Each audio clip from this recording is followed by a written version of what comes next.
অসমৰ অপ্ৰশিক্ষিত শিক্ষক সন্থাৰ সকলো বিষয়বোৰলৈ মৰমৰ শ্ৰদ্ধা জ্ঞাপন কৰিছোঁ। কুলি ছাৰ হৰমন ছাৰলৈ সন্মান আৰু মৰম যাচিছোঁ।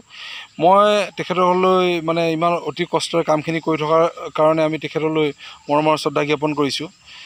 যিহেতু আমাৰ হাইস্কুল শিক্ষক সন্থাই গৈ পিনে আমাৰ বিষয়ে এককালীন সাহায্য দিব লাগে বুলি মুখ্যমন্ত্ৰী আৰু শিক্ষামন্ত্ৰীৰ লগত কাৰোবাৰ লগত আলোচনা কৰিছে বুলি আমি ভিডিঅ' এটা পাইছোঁ। যিহেতু তেওঁলোকে আমাৰ বিষয়ে আলোচনা কৰিবলৈ তেওঁলোক কোন হয়?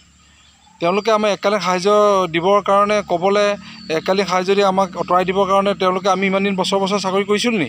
আজি 30 বছৰ 20 বছৰ আমি 18 বছৰ কোনোবা খাতি আমি ইয়াত আছোঁ আৰু তেওঁলোকে আমাক সিদ্ধান্ত ধাচকৈ দি দিলে হ'ব নেকি? মুখ্যমন্ত্ৰী আৰু শিক্ষামন্ত্ৰীয়ে আমাক এইবুলি প্ৰাদেশিকৰণ কৰিব লাগিব।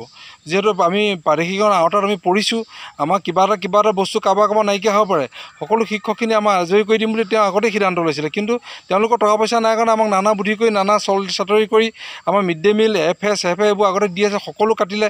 কাৰোবাৰ ডাইচ নাছিলে, কাৰোবাৰ ডাইচৰ প্ৰলোভন কৰি কাৰোবাক নচোৱালে, কোনোবা মিউজিক টিচাৰ বুলি কাৰোবাক নচোৱালে, কোনোবা বি মিউজিক নাই বুলি কাৰোবাক নচোৱালে, কোনোবা কিবাকিবি নচোৱালে। এইবোৰ আমাক ভাগ কৰি আমাক শিক্ষকখিনি কমজুৰি কৰিলে। সেইটো আমাক শিক্ষক সন্থা মানে আঁতৰৰ পৰা আঁতৰি কোনোবা হাইস্কুল শিক্ষক সন্থাই আমাক মানে এককালীন সাহায্য এটা দি আমাক জীৱনটো চেছ কৰিবলৈ বিচাৰিছে। এইটো কি বুদ্ধি লগালে মুখ্যমন্ত্ৰী আৰু শিক্ষামন্ত্ৰীয়ে? এইবোৰ আলোচনাত আমাৰ যাবলৈ জোৰদাৰ আন্দোলন কৰিব লাগে।